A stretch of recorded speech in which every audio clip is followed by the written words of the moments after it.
Let's just get to the fucking review.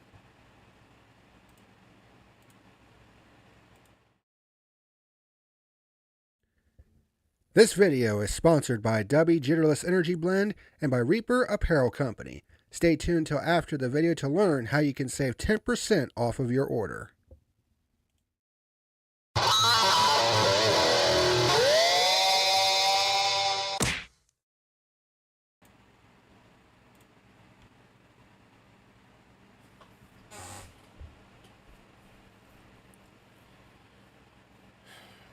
Welcome in to the field, our 270th episode ever. And tonight we're going to be talking about the 2024 AutoTrader EchoPark Automotive 400 from the Texas Motor Speedway.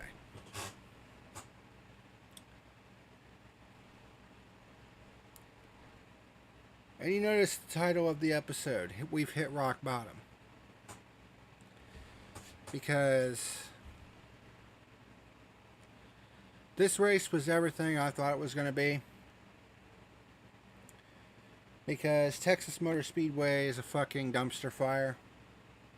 And what, quite frankly, pisses me off is the fact that we had one of the messiest fucking races we've ever seen at Texas Motor Speedway, and yet I'm seeing people online saying that this was actually a good Texas race for once.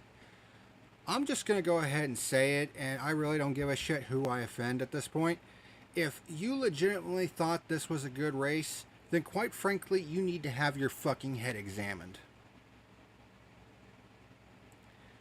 Because who the fuck is going to say that a race with 14 goddamn cautions is a good race? 16 if you count the stage breaks, which, by the way, ties the all-time record for most caution flags in a Texas Motor Speedway Cup race. How the fuck are we going to call this a good race after watching the absolute fucking shit show that was that third and final stage?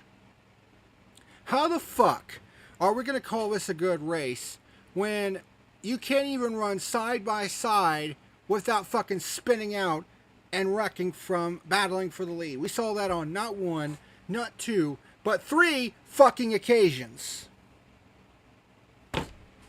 How the fuck are we going to call this a good race when we had not one, but 2 goddamn overtimes, and we still couldn't get a fucking green flag finish? Give me a fucking break.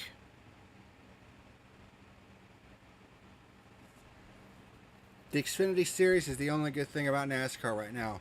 Pretty much.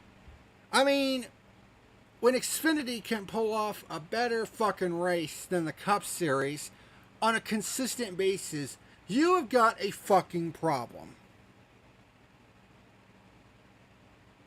I mean, I don't know. Maybe people thought this was a good Texas race because we had all kinds of fucking restarts and cautions and Chase Elliott winning the race, you know, and all this other shit. I'm just going to be completely blunt with you. If this is what it takes to get a quote-unquote good race at Texas Motor Speedway, then I don't want any fucking part of it.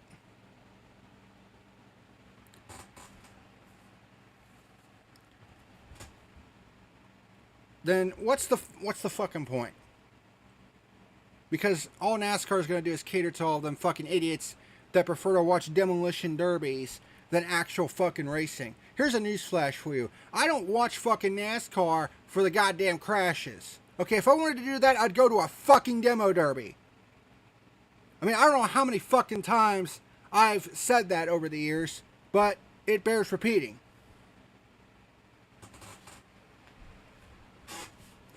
And quite frankly, whoever thought this was a good race is a fucking idiot. I mean, how can you legitimately look at this race with a critical eye and think, wow, that was a good race? Like, are you fucking kidding me? Like, are you serious right now? These motherfuckers couldn't run side by side for the race lead without the guy on the outside spinning and crashing into the fucking wall. That constitutes a good fucking race? Like, are you fucking mental?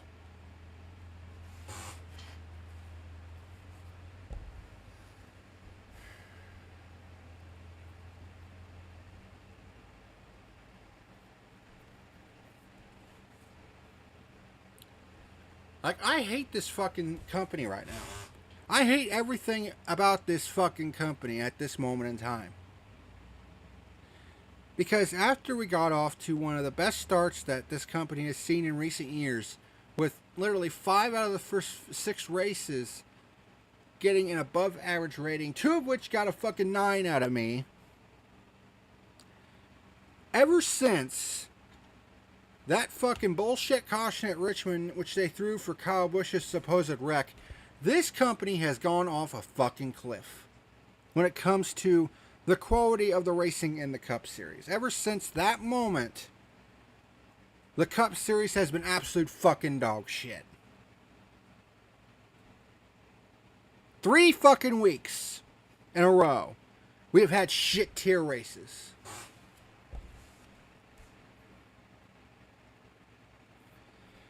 And the fact of the matter is, I knew this one was coming because it's Texas Motor Speedway. This track is a fucking joke. It's fucking garbage.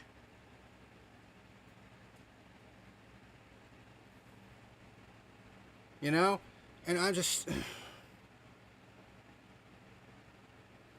It's just honestly gotten to a point where, I mean, what's the fucking point right now?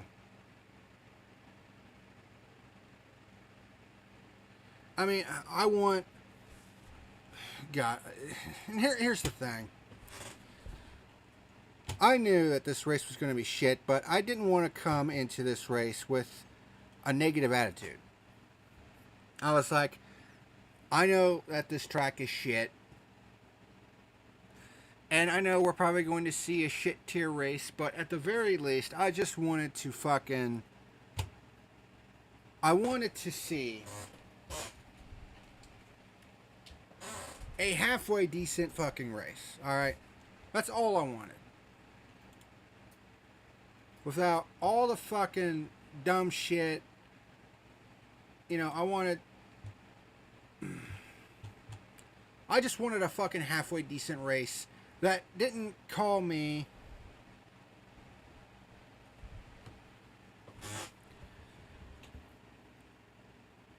and call it a fucking, you know, shit show. That's Elliott drove his butt off, and that race was crazy. I haven't seen a race at Texas that good in several years.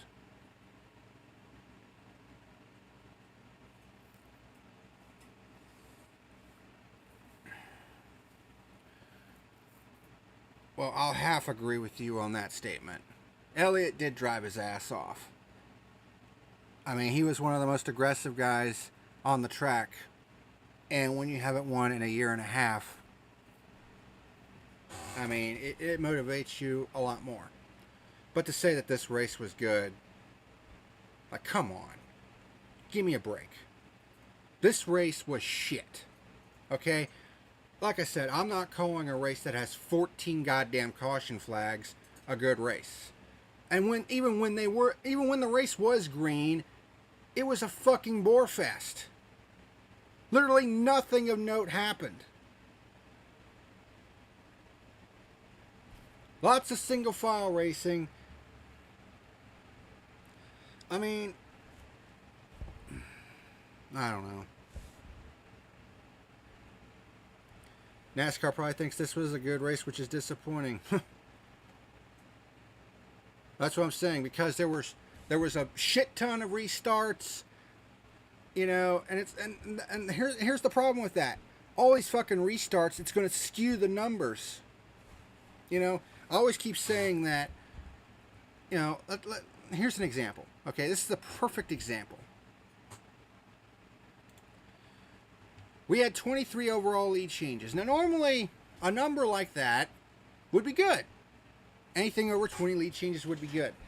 The problem is, most of those lead changes happened either on restarts or green flag set of pit stops, of which there was 2, I believe, in this race. Only 2 of those 23 overall lead changes were what I would consider legit pure lead changes. That's not a good average. In fact,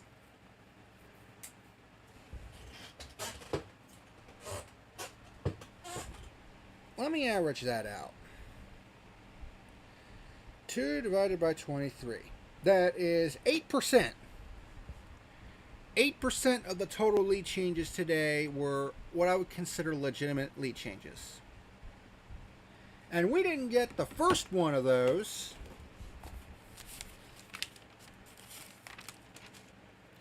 until lap 180. When there was less than 100 laps to go. We literally had to wait till 3/4 of the way through the race to finally get our first legitimate lead change of the day. Not to mention we had all this. Just curious, who would you have liked to see win? I'm honestly fine with Elliott winning. I have no problems with Elliott winning. I'm not a fan. I wouldn't consider myself a fan, but I'm not a hater either. I'm even keel when it comes to him. If he doesn't win, oh well. And if he does win, hey, good for him. And honestly, he needed it.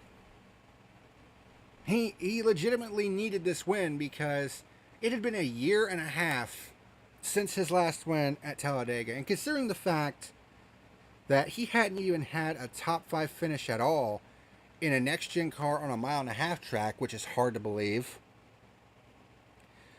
for him to finally break out of that and get the win is insanity.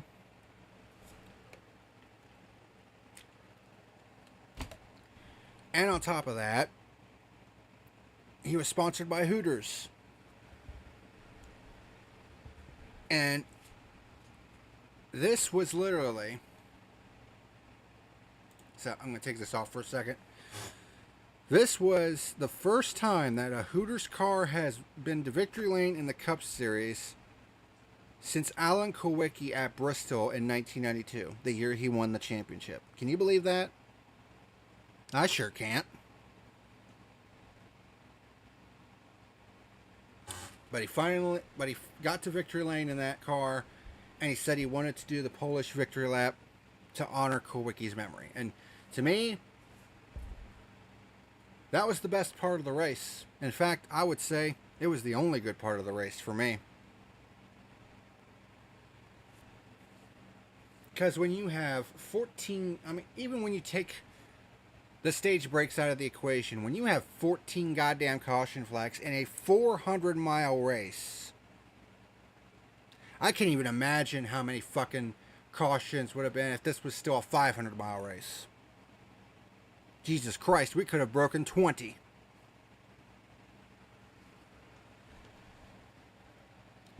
Anything resembling double digits as far as cautions is what I would consider bad.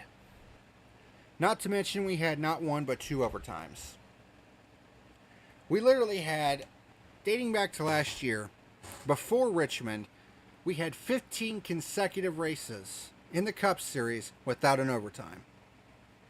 And now we've had it 3 consecutive weeks. And this week we had not 1 but 2 goddamn overtimes. And not only that, some of these cautions were for some of the dumbest shit. Like silly self-spins. That literally should not be happening in this fucking car. But like I said, this track is fucking garbage. You have bumps in turn fucking 4 that it seems to be turn 1 and turn 4 that upset these fucking cars and send them around. And when we've had 3 different occasions where we've had side-by-side battles for the goddamn lead, and on all 3 occasions, the guy on the outside spun and wrecked. And even when the race ran green, it was boring as shit because one, nobody could pass, and number two, it was a single file procession line. Like, how the fuck do we call that a good race? I sure as fuck can't, not in my book. Like, I don't get it. I don't understand it.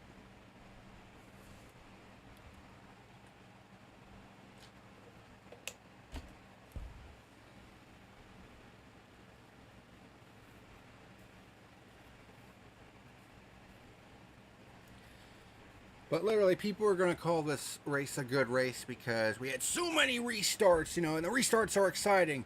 Well, no fucking shit. The restarts are always going to be exciting because it bunches everybody back up. But that's not the true barometer for how good a race is. If you have 15 million fucking restarts in a race, that doesn't mean it's a good race. It means it was a fucking slop fest. When you have restart after restart after restart, and some of these cautions were taking way too goddamn long. You know, it just makes the race just drag out. A 400-mile race at Texas Motor Speedway lasted 3.5 hours. For a 400-mile race, that is too goddamn long. In this day and age, 3.5 hours for a 400-mile race, especially at Texas Motor Speedway, is too goddamn long. I'm sorry. And I'm not going to change my mind about that.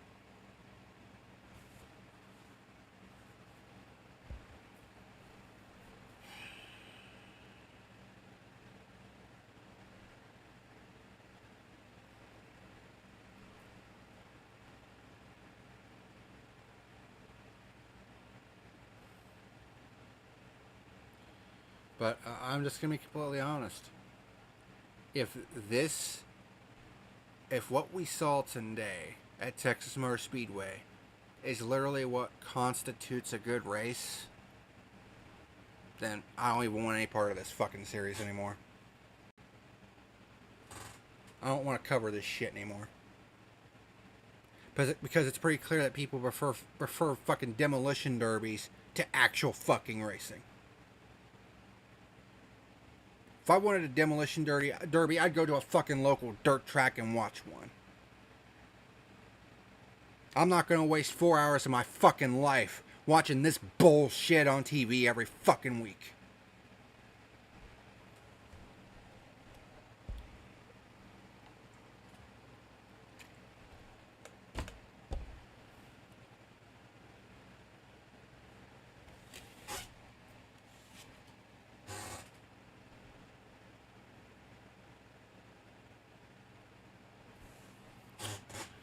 So,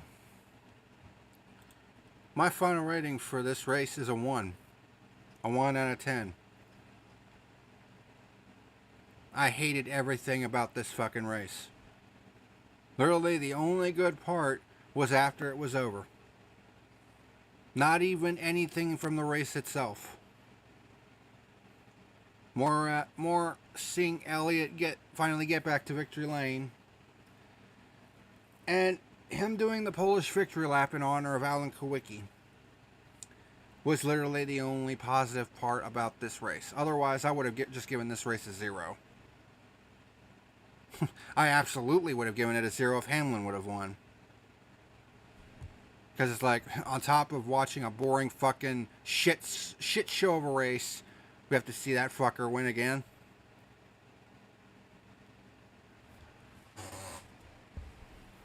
So, that might piss... me rating it a 1 might piss some people off, but quite frankly, I don't give a shit. This is my fucking show. I'll rate it however the fuck I want.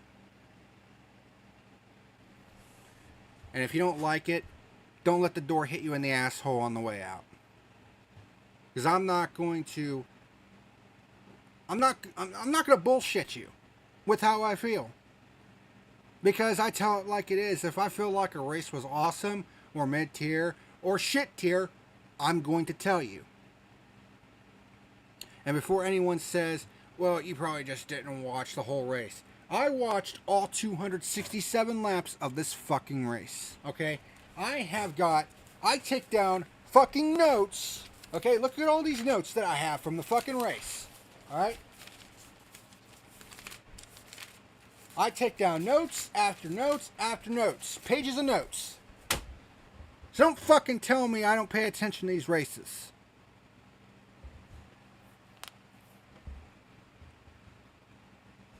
And what I saw today was a fucking slop fest. Did I come in expecting it? Yeah. Did I want to see it? No. Do I want to come on here and trash this fucking racetrack every single year? No.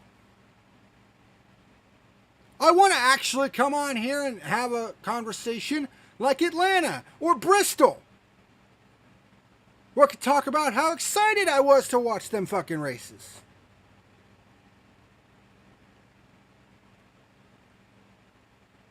But instead, I gotta talk about this fucking bullshit. And how people seem to enjoy it for reasons I can't even fathom. I don't know. I don't know anymore.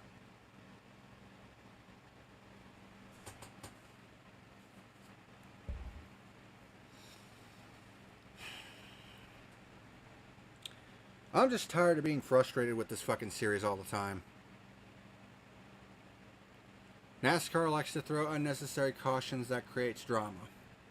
Yeah. Like Richmond. That was basically the turning point to the first part of this season. We're already at the quarter mark of the 2024 season. And like I said, the first five out of the first 6 races, with the only exception being Phoenix, I rated above average. And even though Phoenix wasn't that good, it still had its moments. So I didn't completely throw it in the garbage bin. And Richmond, with the strategy that was going on, could have had a chance to be in that kind of mid-tier level. Then NASCAR threw that caution for Kyle Busch hitting the wall, even though he kept going. And since then,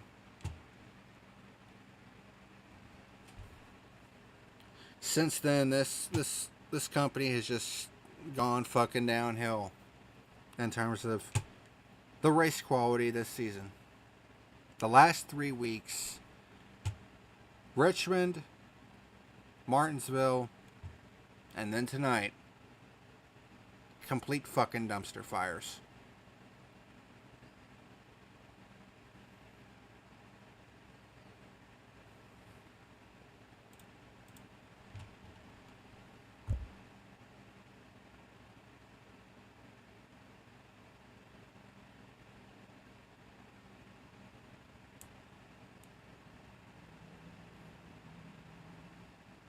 I don't know.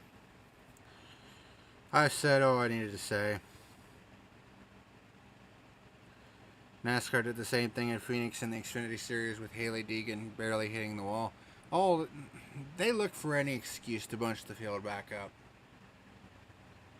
Especially in the championship race. They see an opportunity to do one of them Game 7 moments that they're always talking about. Even though this is not fucking stick and ball sports. I mean, it's no wonder the legitimacy of this motorsport does not exist. It literally does not exist. I mean, the company doesn't take themselves seriously. They see themselves as entertainment. Basically, they see themselves like WWE. And if this is the fucking direction we're going to go in, then I don't know if I want to cover the sport past 2024. Or rather, this company. I've covered NASCAR since on this channel. I have done race reviews for NASCAR since 2019. This is the 6th season of the Fuel, which means this is the 6th season of NASCAR that I have covered. And I'm honestly wondering if it's worth it to continue doing it. because I'm honestly wondering if it's worth the fucking headache anymore.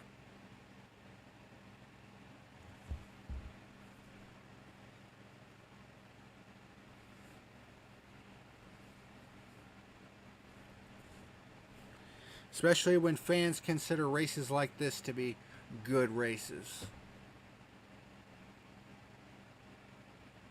No. No. No. No. No. Just no.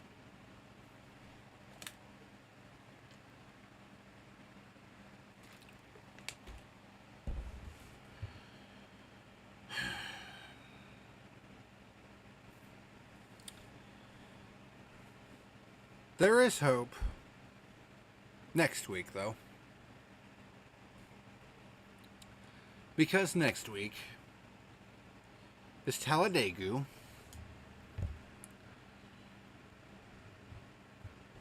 And even though that track is hit or miss at times, when it hits, it's, well, it's NASCAR at its best, really.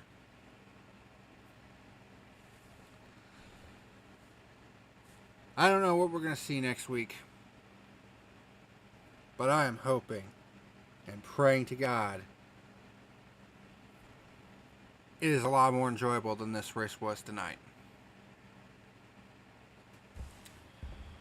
I'm done. I'm done talking about this race. There's literally nothing else that I can say at this point to convey my feelings for this race. I wanted this race to be halfway decent, because I'm tired of coming on here and blowing my voice out yelling about this fucking company. But I gotta call it like I see it. It's how I've always been. I have a no frills, no bullshit approach to how I review these races.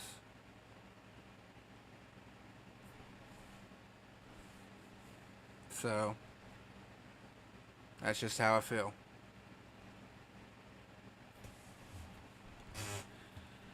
So anyway, that's going to do it for tonight's edition of The Fuel. I hope next week is better, because I want to have a more positive attitude than what I've got right now. I might stream tomorrow night. I'm not really sure. Depends on how I'm feeling, because I got to go in early tomorrow for work. But we'll see, because I haven't done a Green and Gold Games live episode in about a week. So I had to take a little break.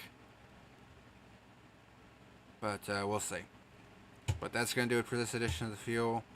Thank you very much for watching. And until next time, this is the PackerMan signing out.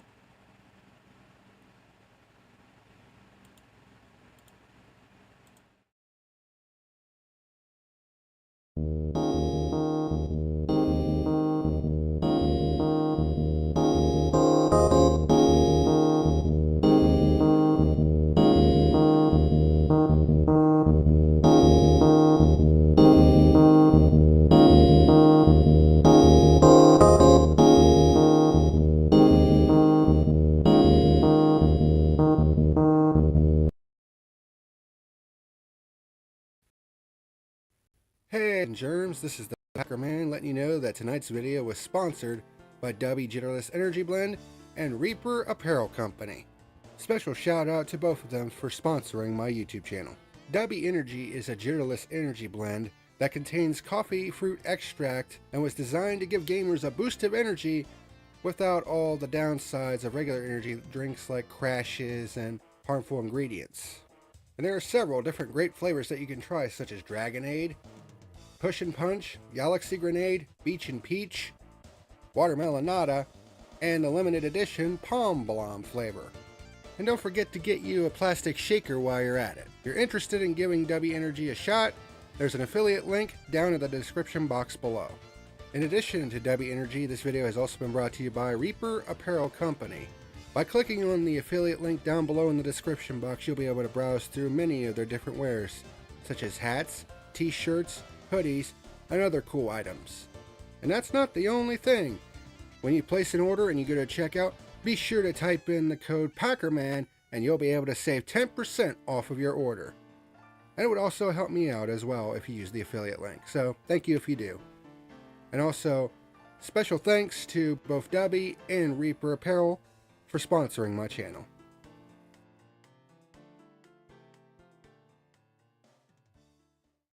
Hey, what's happening, ladies and germs, and thank you for watching tonight's video. Be sure to hit like and subscribe to stay apprised of the latest videos for this channel. If you would like to join the Spare Parts Gaming community, links to their Discord and Facebook are down in the description. Also, if you would like to leave me a tip for the video, a link to my coffee is down in the description box below at buymeacoffee.com/thepackerman71. Also, be sure to give my channel sponsors Debbie Energy and Reaper Apparel Company a shot. Their affiliate links are down in the description box below, and it would help me out as well. Thank you very much for watching, and until next time, this is the PackerMan signing out.